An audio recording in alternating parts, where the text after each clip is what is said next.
Hi guys, welcome back to another video. तो आज की इस वीडियो में जो है हम और एक क्वेश्चन करने जा रहे हैं।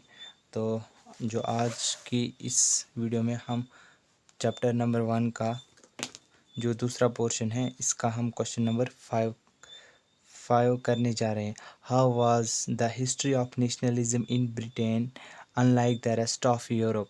तो इस क्वेश्चन का ये मतलब है कि जो नेशनलिज्म ब्रिटेन का था वो रेस्ट ऑफ यूरोप से कैसे अलग था, उसकी हिस्ट्री, नेशनलिज्म की हिस्ट्री ब्रिटेन की यूरोप से कैसे अलग थी। तो इसको समझने के लिए हम पेज नंबर 21 पर आ जाएंगे और यहाँ पे इसके बारे में ब्रीफ में अच्छे से एक्सप्रेस किया गया है और आधा कंटेंट इसका यहाँ पे आप देख सकते हो। तो अब मैं आप लोगों को गाइड से इसका आंसर दिखाना चाहूँगा। तो ये रहा इसका पूरा आंसर गाइड पे। आप चाहो तो इसे पढ़ सकते हो या स्क्रीनशॉट भी ले सकते हो। तो इसके बाद मैं आप लोगों को नोटबुक से दिखाना चाहूँगा। पहले पढ़ाऊँगा फिर आपको एक्सप्लेन भी करूँगा। The history of nationalism in Britain was unlike the rest of Europe in the sense that it was not the result of any revolution or upheaval, but was the result of a long drawn out process upon the masses by the people in power. There was no British nation before 18th century. The region was inhabited by different ethnic groups such as English, Welsh, Scot, Irish. Each group had its own cultural and political traditions. Among them, English grew in wealth, importance, and power. It was able to extend its influence over the other nations of the islands. The 1707 Act of Union between England and Scotland created the United Kingdom of Great Britain, but England's dominance led the suppression of Scottish culture, including bans on Gaelic language and traditional dress, to forge a unified British identity. In Ireland, England supported Protestant dominance over the Catholic majority, further consolidating control. Okay, तो इसका आधा यहाँ पर भी है।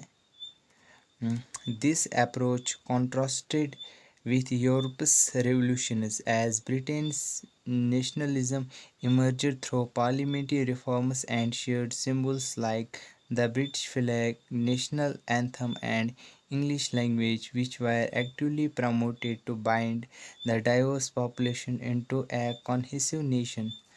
तो अब मैं आप लोगों को ये क्वेश्चन समझाना चाहूँगा, इसका आंसर क्या था। तो जो हिस्ट्री थी नेशनलिज्म की ब्रिटेन की, तो वो यूरोप से अलग थी इस सेंस में कि यहाँ पे जो रिवॉल्यूशन था, ये यहाँ पे जो रिवॉल्यूशन नेशनलिज्म इमर्ज हुआ था वो थ्रो रिवॉल्यूशन नहीं था या उसमें कोई अपहीवल नहीं था। मतलब वहाँ पे कोई वार नहीं हुई, ऐसा कुछ नहीं हुआ जैसे कि यूरोप के बाकी कंट्रीज़ में बहुत सारे पार्टीज़ बनी, जैसे कि ग्यूस्पी मजीनी की यंग इटली यंग मर्सलाइज वार करने के लिए। तो यहाँ पे वैसे रिवोल्यूशंस नहीं हुए, अपहीवल्स नहीं हुए। तो यहाँ पे जो है ये एक लॉन्ग ड्रॉन, मतलब बहुत टाइम तक ये प्रोसेस चली।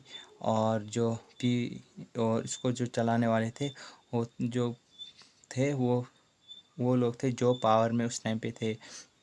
तो 18th सेंचुरी में कोई ऐसा ब्रिटिश नेशन नहीं था। तो ये जो रीजन था ये 4 ग्रुप्स में डिवाइड था, 4 पार्ट्स में, जिसमें था इंग्लिश, वेल्स, स्कॉट, आयरिश। और ईच जो ईच ग्रुप है, मतलब हर एक की अपने अपनी कल्चरल और पॉलिटिकल ट्रेडिशंस थे, आइडेंटिटी थी, अपनी लैंग्वेज थी, अपने कल्चर्स थे। तो इनमें से जो हैं, जो इंग्लिश थी, मतलब जो इंग्लैंड था, वो वेल्थ, इम्पोर्टेंस और पावर में ग्रो हुआ। तो इस वजह से जो है ये अपना इन्फ्लुएंस, मतलब अपना पावर और स्ट्रेंथ जो है दूसरे जिससे ये इस इन चीज़ों से जो ये इंग्लिश जो है, इंग्लैंड मतलब दूसरे आइलैंड्स पे कब्ज़ा जमाने लगा, उनको इन्फ्लुएंस करने लगा। तो 1707 का जो एक्ट है, जो इंग्लैंड और स्कॉटलैंड के बीच में हुआ था, तो इसकी वजह से जो है ग्रेट ब्रिटेन फॉर्म हुआ था।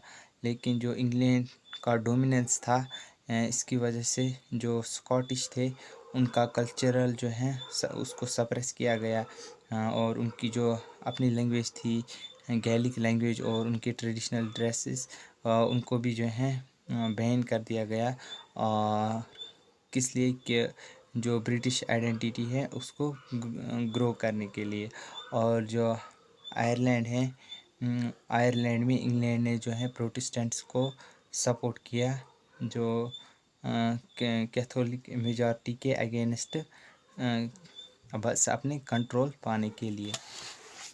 तो इससे जो है ये हमें पता चलता है कि जो रिवॉल्यूशन था ब्रिटेन का, वो जो है पार्लियामेंट के थ्रू हुआ था। मतलब पार्लियामेंट्री रिफॉर्म्स इसमें हुए थे, मतलब मुआहदे, इन्फ्लुएंस, वो सब। और जो सिम्बल्स थे, जैसे कि ब्रिटिश फ्लैग, नेशनल एंथम और इंग्लिश लैंग्वेज, इन चीज़ों को जो है प्रमोट किया गया था। तो जिससे जो है इन्होंने इन चारों अलग अलग नेशंस को एक नेशन में कन्वर्ट कर दिया। और जो डाइवर्स पॉपुलेशन थी, डिफरेंट कल्चर्स में बटी हुई थी, इनको जो है इन्होंने अपने कंट्रोल में ले लिया। तो ऐसे जो है जो ब्रिटेन का नेशनलिज़म था, यूनिफिकेशन जो थी ब्रिटेन की नेशनलिज़म यूनिफिकेशन, तो ये इस तरह से यूरोप से डिफरेंट थी। तो आई होप कि आप लोगों को समझ आ गया होगा इसका आंसर अच्छे से। तो अब हम नेक्स्ट वीडियो में नेक्स्ट क्वेश्चन के साथ मिलते हैं। सो तब तक के लिए बाय।